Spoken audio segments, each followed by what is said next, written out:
Nakita din. Okay na yung face niya ngayon. Kasi kanina, medyo ano pa yan, nakasimangot pa siya. So, ang i-share lang namin ngayon guys, ay yung mood, no? Yung mood ng mga na-stroke. Para alam nyo din, syempre lagi namin pinupost yung okay si Mike, di ba? Yung masaya si Mike, yung ngiting-ngiti si Mike. Actually, hindi naman talaga ganun, no? Ito talaga yung katotohanan, ito yung reality talaga na hindi laging ganun, hindi laging masaya. Kagaya ngayon, may sumpong siya. Ayan, sabi ko, okay lang ba na i-video na kita? Kasi nakausap ko na siya, kumalma na siya. Okay lang daw. Di ba di? Si Mike ay meron talagang sumpong kapag merong hindi nagugustuhan. Kagaya nung pagkakain kami, kailangan aalis agad. Pagkakain sa labas, hindi pwede mag-antay siya. Bawal siya mag-antay. Ayaw niya yun. So, pag yun, akala niya malit na bagay, pero sa kanya, dinidibdib niya yun. Minsan, iiyak siya. Ayun. Iiyak as in parang bata talaga nakakabulbul. So, syempre, papatahanin siya. Hindi siya pwedeng ipatahanin kapag ganun. No? Sabi ko sa kanya, merong oras talaga na, ayun, na matindi yung tampo niya, kahit maliit lang yung, maliit na bagay lang.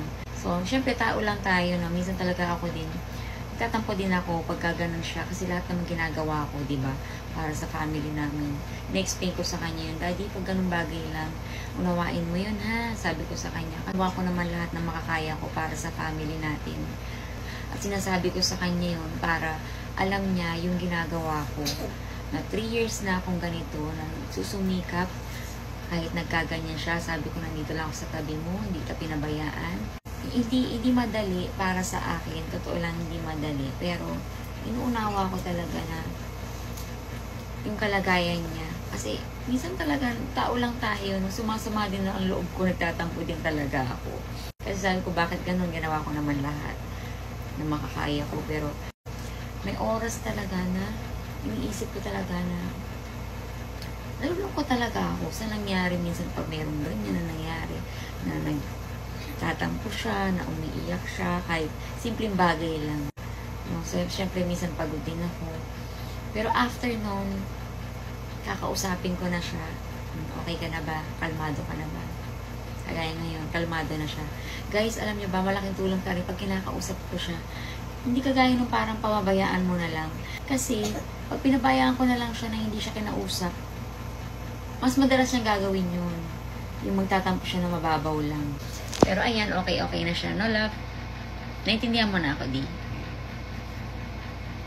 Na kailangan kalmado ka. Di ba, Dav? Love mo ba kami? Oo, bilis niya sumagot. Yes, love ka din namin, di. Sabi ko sa kanya, kahit alam mo, di, kahit ganyan ka na lang na hindi ka makapagtrabaho, hindi ka makalakad, hindi ka makapagsalita. Basta nandiyan ka lang, nakikita kita. Sabi ko sa kanya, mahal kita kasi, kahit ganyan yung kalagayan niya, tanggap ko pa rin siya. Tanggap kita, Daddy. Hindi lang sa harap ng camera, alam niya, kahit walang camera, di ba, love? Yung pag nanais ko na gumaling siya, parte lang to ng buhay, hindi yung ganitong problema, di ba? Alam niya yan. Pag kinakausap ko siya, alam mo, nare-realize niya kanina kinausap ko siya ng matagal. Tumango siya ng tumango. Alam niya na mali siya, di ba? Alam mo mali ka, di kanina. Aminado naman siya.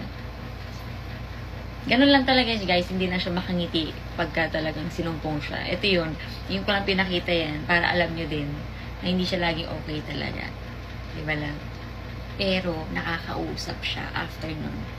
Heart to heart talk. Di ba di? Love mo kami, di? Love you, di? Love you. Love you, di? Love kita, di?